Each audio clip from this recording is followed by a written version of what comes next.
Hello, Bacho. Let's read the question. The question says that is the statement 1.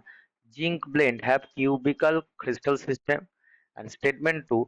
In cubical crystal system, axis length is A not equal B not equal C, and axial angle alpha equal beta equal gamma not equals 90 degree. Now, the key concept related to this question, that is the crystal lattice. ठीक है. अब crystal lattice जो है, कितने type of crystal present है, कितने type of lattice present है? 7 type of. ठीक है. 7 टाइप्स ऑफ लैटिस प्रेजेंट होता है. उसमें से एक लैटिस है क्यूबिक. ठीक है. अब क्यूबिक क्रिस्टल लैटिस उसमें से एक है, और क्यूबिक क्रिस्टल लैटिस कुछ इस तरह सा है, एक क्यूब की तरह. ठीक है. और उसका जो, अगर हम इसका अगर कोई एक्सिस पकड़ ले, मतलब ए अगर हमारा जेड एक्सिस होगा, इस साइड अगर एक्स एक्सिस होगा,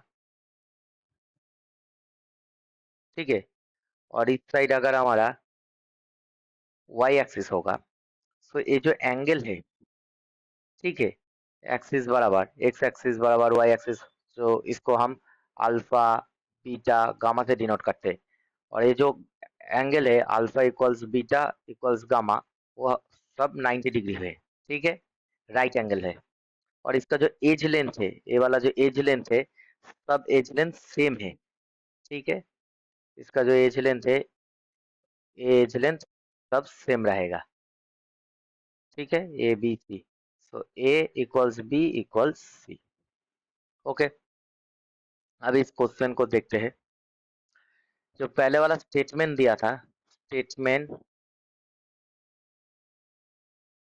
1, that is zinc blende have cubical structure. अब जिंक ब्लेड है क्या?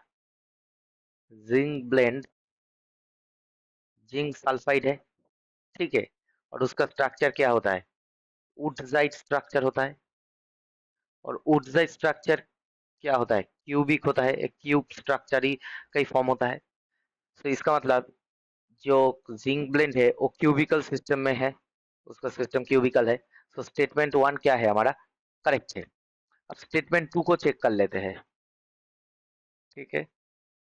स्टेटमेंट 2 में बोला है in cubical crystal system axial length a not equal b not equal c. But ये जो एक्सियल लेंथ है, मैंने अभी अभी बोला इस डायग्राम में, वो हमेशा सेम रहेगा, ए इक्वल बी इक्वल सी, और alpha equals beta equals gamma हमेशा 90 डिग्री है. सो ए वाला जो स्टेटमेंट है ए इनकरेक्ट है. सो दैट मीन्स हमारा जो स्टेटमेंट 1 है वो करेक्ट है, बट स्टेटमेंट 2 जो है वो इनकरेक्ट है. ठीक है. सो कौन सा वाला ऑप्शन होगा? Option C, statement 1 is correct and statement 2 is incorrect.